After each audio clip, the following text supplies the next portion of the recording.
আপুনি যেতিয়া ফেচবুকৰ নিউজ ফিডটো স্ক্ৰল কৰি থাকে তেতিয়া আপুনি প্ৰায় ফেচবুকৰ এডবোৰ দেখা পায় কিন্তু আপুনি জানেনে ফেচবুকত 15টাতকৈ বেছি এনেকুৱা প্লেচমেণ্ট আছে য'ত আপুনি নিজৰ এড দেখাব পাৰে আৰু নিজৰ বিজনেছটো প্ৰমোট কৰিব পাৰে এনেকুৱা কি প্লেচমেণ্ট আছে আপুনি য'ত আপুনি ফেচবুকৰ এড দেখাব পাৰে আপুনি ফেচবুকৰ কি প্ৰপাৰ্টি আছে য'ত আপুনি ফেচবুকৰ এডটো দেখাই নিজৰ বিজনেছটো গ্ৰ' কৰিব পাৰে আজি আমি ডিছকাছ কৰিম ফেচবুক এড প্লেচমেণ্টৰ বিষয়ে কি প্লেচমেণ্ট আছে সেই বিষয়ে আমি ডিছকাছ কৰিম যদি আপুনি জানিব বিচাৰে তেতিয়াহ'লে ভিডিঅ'টো লাষ্টলৈকে চাই থাকক নমস্কাৰ মোৰ নাম ৰূপম শৰ্মা মই এজন ডিজিটেল মাৰ্কেটাৰ আৰু চেলছ ফানেল এক্সপাৰ্ট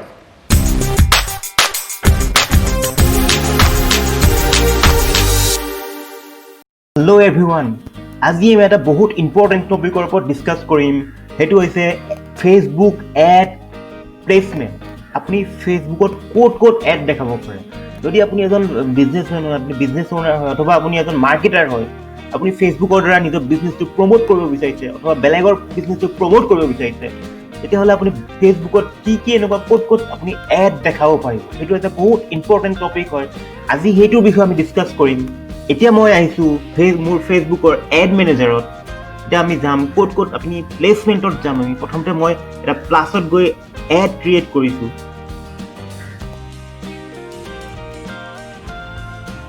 এতিয়া কেম্পেইন লেভেলত মই যিকোনো এটা অবজেক্টিভ এটা চিলেক্ট কৰি লৈছোঁ আপোনাক দেখাবৰ কাৰণে এতিয়া মই কণ্টিনিউ কৰি দিওঁ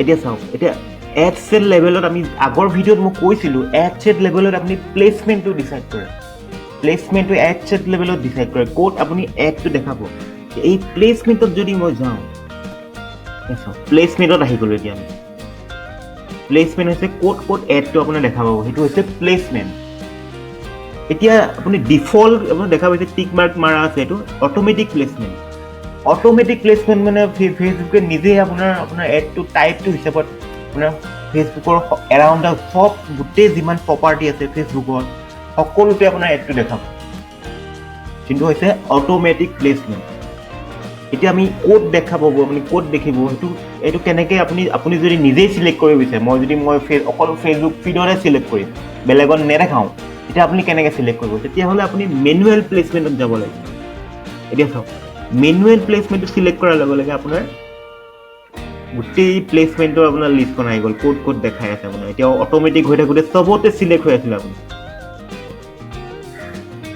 এতিয়া আপোনাৰ কি প্লেটফৰ্ম আছে প্ৰথম এটা হৈছে facebook.com-ৰ আণ্ডাৰত কোনবোৰ প্লেটফৰ্ম আছে তাত দেখা পাব instagram.com-ৰ আণ্ডাৰত যোনবোৰ প্লেটফৰ্ম আছে তাত দেখা পাব অডিয়েঞ্চ যোনবোৰ ফেচবুকৰ আণ্ডাৰত যোনবোৰ অডিয়েঞ্চ নেটৱৰ্ক আছে যোনবোৰ ফেচবুকৰ আণ্ডাৰ ৰেটিং যোনবোৰ আছে সেই তাত আপুনি দেখা পাব অডিয়েঞ্চ নেটৱৰ্কত মেছেঞ্জাৰত দেখা পাব মেছেঞ্জাৰটো আপোনাৰ ফেচবুকে অন কৰে ইনষ্টাগ্ৰামটো ফেচবুকে অন কৰা গতিকে এই গোটেই 4টা প্লেটফৰ্মত আপুনি দেখাব পাৰে এতিয়া এইকেইটা আপোনাৰ প্লেচমেণ্টবোৰ আপোনাৰ ডিভাইড কৰা আছে এইকেইটা হ'ল প্লেটফৰ্ম এইকেইটা হৈছে প্লেটফৰ্ম এতিয়া feed news Facebook news feed Instagram news feed Instagram market place Facebook news feed মানে আপোনাৰ যোনটো আপুনি নিউজ ফিড আপুনি যেতিয়া স্ক্ৰল কৰি থাকে তেতিয়া তাৰ মাজত যোনটো এড দেখে সেইটো Facebook news feed Instagram news feed হ'ল ইনষ্টাগ্ৰামত যেতিয়া আপুনি স্ক্ৰল কৰি থাকিব আপুনি নিউজ ফিডখন তাৰ মাজত যোনটো এড দেখিব সেইটো Instagram news feed Facebook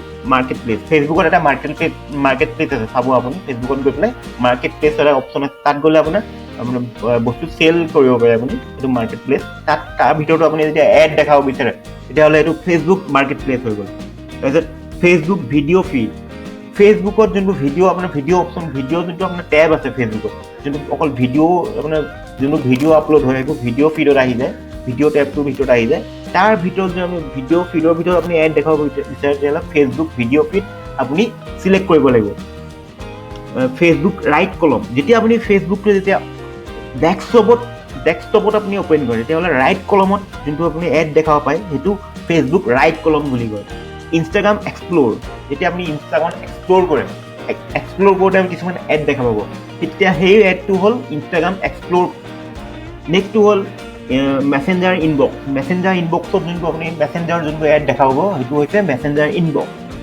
Facebook group Facebook গ্ৰুপৰ ভিতৰত যোনটো ফিডৰ ভিতৰত যোনটো এড দেখা পাব সেইটো ফেচবুক গ্ৰুপ ফিড তাৰপিছত আহি গ'ল ষ্টৰি আপুনি ষ্টৰিটো আপোনাৰ ষ্টৰি আপোনাৰ Facebook story, Instagram story, messenger story, এই ষ্টৰিত আপোনাৰ যোনটো এড দেখায় সেইটো ষ্টৰি বুলি কয়।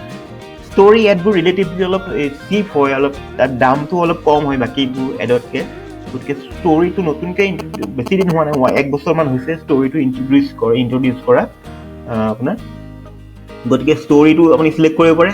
ইন ষ্ট্ৰীম মানে হৈছে আপুনি কিবা এটা ভিডিঅ' চাই আছে, ভিডিঅ'টোৰ মাজত যেতিয়া এডটো আহি যায় তাক ইন ষ্ট্ৰীম বুলি কয়, যদি স্কিপ কৰিব পাৰি সেইটো ইন ষ্ট্ৰীম এড। চাৰ্চ আপুনি ফেচবুকত যেতিয়া আপুনি চাৰ্চ কৰে কিবা এটা বস্তু, তেতিয়া আপোনাৰ এডটো আহে, তেতিয়াহ'লে চাৰ্চ বুলি কয়। মেছেজত আপোনাৰ মেছেজত আহিব এইটো ইন আৰ্টিকল মানে যেতিয়া ফেচবুকত যোনবোৰ আৰ্টিকল দেখা পায়, যোনবোৰ ক্লিক কৰি পেলাই ৱেবছাইটত যায়, বেলেগ এটা আৰ্টিকলত ব্লগত যায়, সেই আৰ্টিকলৰ ভিতৰত যেতিয়া আপুনি এডটো দেখা পাব, ডিছপ্লে যেনেকৈ আপোনাৰ দেখা পায়, তেনেকৈ আপোনাৰ সেইটোক ইন আৰ্টিকল বুলি কয়। এপছ এণ্ড চাইট যোনবোৰ ফেচবুকৰ আণ্ডাৰটেকিং যোনবোৰ এপছ আছে, যোনবোৰ আপোনাৰ অডিয়েঞ্চ নেটৱৰ্ক আছে ফেচবুকত, তাত যদি আপুনি এড দেখাব বিচাৰে, তেতিয়াহ'লে এপছ এণ্ড চাইট যোনটো অডিয়েঞ্চ নেটৱৰ্ক চিলেক্ট কৰি ল'ব লাগিব আপুনি। গতিকে এইকেইটাই আছিল আপোনাৰ এতিয়া শ্ব' মোৰ অপশ্যন, আৰু অপশ্যন আছে, কিন্তু এইকেইটা মেইন অপশ্যন, এইকেইটা মেইন প্লেচমেণ্ট হয় আপোনাৰ। এইকেইটাতে আপুনি এড চলাব, এইবোৰতো আপুনি এড চলাব পাৰে।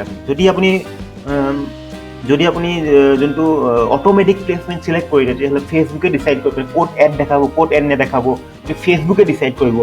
কণ্ট্ৰলটো ফেচবুকৰ হাতত থাকে।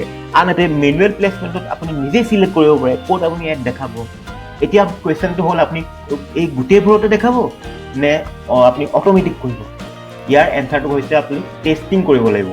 ইয়াৰে কোনো এনেকুৱা কথা নাই যে ইয়াত ভাল হয়, ইয়াত বেয়া হয়। কিন্তু বেছিভাগ ক্ষেত্ৰতে আপুনি যেতিয়া যোনবোৰ ফেচবুক নিউজ ফিড, সেইটো আপোনাৰ অপশ্যনটো আপোনাৰ এইটোত ভাল ৰিজাল্ট দেখা পোৱা যায় বেছিভাগে। কিন্তু ইয়াৰ কোনো এনচাৰ নাই যে আপুনি এইটোত ভাল হ'ব, এইটোত বেয়া হ'ব। এইটো আপুনি টেষ্ট কৰিলেহে গম পাব। আপোনাৰ অডিয়েঞ্চটো কি, আপোনাৰ প্ৰডাক্টটো কেনেকুৱা, সেইটোৰ ওপৰতো ডিপেণ্ড কৰিব আপুনি কোনটো অডিয়েঞ্চত টাৰ্গেট কৰিছে। আপুনি ইনষ্টাগ্ৰামত বেছি আপোনাৰ এংগেজ কৰে নেকি আপোনাৰ অডিয়েঞ্চ, মানে ফেচবুকত বেছি এংগেজ কৰে? আপোনাৰ এজ লিমিটটো কেনেকুৱা, যোনবোৰ অডিয়েঞ্চৰ এজ লিমিটটো সৰু নেকি? ইনষ্টাগ্ৰামত বেছি কাম কৰিব নেকি, নে ফেচবুকত কৰিব? তেনেকুৱা সেইটোৰ ওপৰত ডিপেণ্ড কৰিব। সেইটো জানিব হ'লে আপুনি টেষ্ট কৰিব লাগিব। 2-3টা আপুনি এডছেট বনাব লাগিব।